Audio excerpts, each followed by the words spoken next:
ಇನ್ನು ಕಾಂಗ್ರೆಸ್ನ ಹಿರಿಯ ಶಾಸಕ ಎಚ್.ಕೆ. ಪಾಟೀಲ್ ಅವರಿಗೆ ಸಚಿವ ಸ್ಥಾನ ಕೈತಪ್ಪಿದೆ. ಹೀಗಾಗಿ ಗದಗ ಬೆಟಗೇರಿ ನಗರಸಭೆಯ ಸದಸ್ಯರು ರಾಜೀನಾಮೆಯ ಪರ್ವವನ್ನು ಆರಂಭ ಮಾಡಿದ್ದಾರೆ. ಗದಗ ಬೆಟಗೇರಿ ನಗರಸಭೆಯ ಸದಸ್ಯರು ರಾಜೀನಾಮೆಯನ್ನು ನೀಡುವ ಎಚ್ಚರಿಕೆಯನ್ನು ರವಾನೆ ಮಾಡಿದ್ದಾರೆ. ನಗರಸಭೆ ಸದಸ್ಯರಿಂದ ಈಗಾಗಲೇ ಸಾಮೂಹಿಕ ರಾಜೀನಾಮೆಯ ಘೋಷಣೆಯಾಗಿದೆ. ಗದಗ ಬೆಟಗೇರಿಯ 22 ಸದಸ್ಯರು ಸಾಮೂಹಿಕ ರಾಜೀನಾಮೆಯನ್ನು ಕೊಡ್ತೀವಿ ಅಂತ ಹೇಳಿದ್ದಾರೆ. ಜಿಲ್ಲಾಧಿಕಾರಿಗಳ ಮೂಲಕ ರಾಜ್ಯ ಸರ್ಕಾರಕ್ಕೆ ಮನವಿಯನ್ನು ಸಲ್ಲಿಕೆ ಮಾಡಲಾಗಿದೆ. ಎಚ್.ಕೆ. ಪಾಟೀಲ್ ಅವರಿಗೆ ಸಚಿವ ಸ್ಥಾನ ನೀಡಲೇಬೇಕು ಅಂತ ಆಗ್ರಹ ಮಾಡಿದ್ದಾರೆ. ಒಂದು ವೇಳೆ ಕೊಡದೆ ಹೋದರೆ ಉಗ್ರ ಹೋರಾಟ ಮಾಡ್ತೀವಿ ಅಂತ ಹೇಳಿ ಎಚ್ಚರಿಕೆಯನ್ನು ಕೊಟ್ಟಿದ್ದಾರೆ.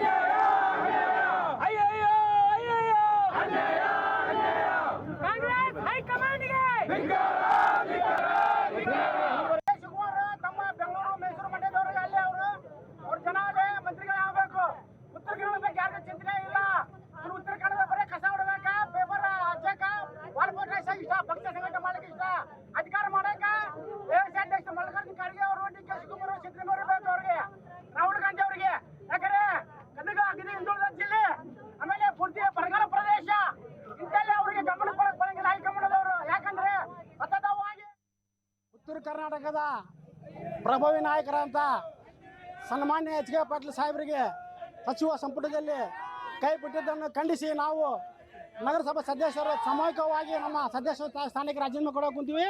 ಯಾಕಂದರೆ ಕಾಂಗ್ರೆಸ್ ಪಕ್ಷ ಸತತವಾಗಿ ನಮ್ಮ ಎಚ್.ಕೆ. ಪಾಟೀಲ್ ಸಾಹೇಬ್ರಿಗೆ ಅನ್ಯಾಯ ಮಾಡ್ಕೊಂತ ಬರೋಕೆ ಕುಂತೈತಿ.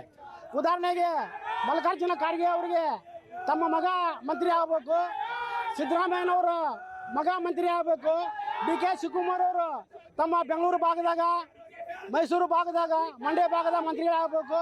ಆದರೆ ನಮ್ಮ ಉತ್ತರ ಕರ್ನಾಟಕದಾಗ ಅವರು ಯಾರಿಗೂ ಬೆಳೆಯಬೇಕಾಗಿಲ್ಲ.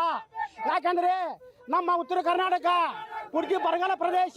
ಇಲ್ಲಿ ಯಾವುದೇ ನೀರಾವರಿ ಸೌಲಭ್ಯಗಳಿಲ್ಲ, ಇಲ್ಲಿ ಯಾವುದೇ ಅಭಿವೃದ್ಧಿಗಳಾಗಬಾರದು. ಅವ್ರಿಗೆ ಕಾಂಗ್ರೆಸ್ನವರು ಓಟ್ ಹಾಕಬೇಕು, ಪಕ್ಷ ಸಂಘಟನೆ ಮಾಡಬೇಕು. ಅಧಿಕಾರ ಡಿ.ಕೆ. ಶಿವಕುಮಾರ್ ಅವರು, ಸಿದ್ದರಾಮಯ್ಯ ಅವರು, ಮಲ್ಲಿಕಾರ್ಜುನ ಖರ್ಗೆ ಅವರು ನಡೆಸಬೇಕು. ಅದಕ್ಕೆ ನಾವು ಈ ಒಂದು ಇಬ್ಬರಿದ್ದರನ್ನ ಖಂಡಿಸಿ ನಾವು ಸಾಮೂಹಿಕವಾಗಿ ಇವತ್ತಿನ ದಿವಸ ನಗರ ಸದಸ್ಯರು ರಾಜೀನಾಮೆ ಕೊಡಕ್ಕೆ ಕುಂತೀವಿ.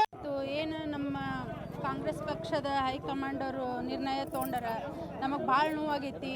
ನಮ್ಮ ಸಚಿವರಾದ ಶ್ರೀ ಡಾಕ್ಟರ್ ಎಚ್.ಕೆ. ಪಾಟೀಲ್ ಅವ್ರಿಗೆ ಅವ್ರ ಸ್ಥಾನ ಕೊಡಬೇಕಿತ್ತು.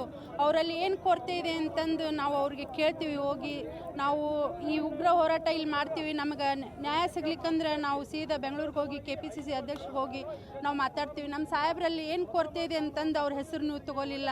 ಹಾಗಾಗಿ ನಾವು ನಮ್ಮ ಸಾಹೇಬರಿಗೆ ಇಲ್ಲಿ ಸ್ಥಾನ ತೊಗೊಂಡು ನಾವೇನು ಮಾಡ್ಬೇಕಂತಂದು ನಾವು ಸಾಮೂಹಿಕವಾಗಿ ಇಲ್ಲೆಲ್ಲ ನಾವು 22 ಜನನೂ ನಗರಸಭೆ ಸದಸ್ಯರು ರಾಜೀನಾಮೆ ಕೊಡೋಕೆ ನಾವು ನಿರ್ಣಯ ಮಾಡೀವಿ.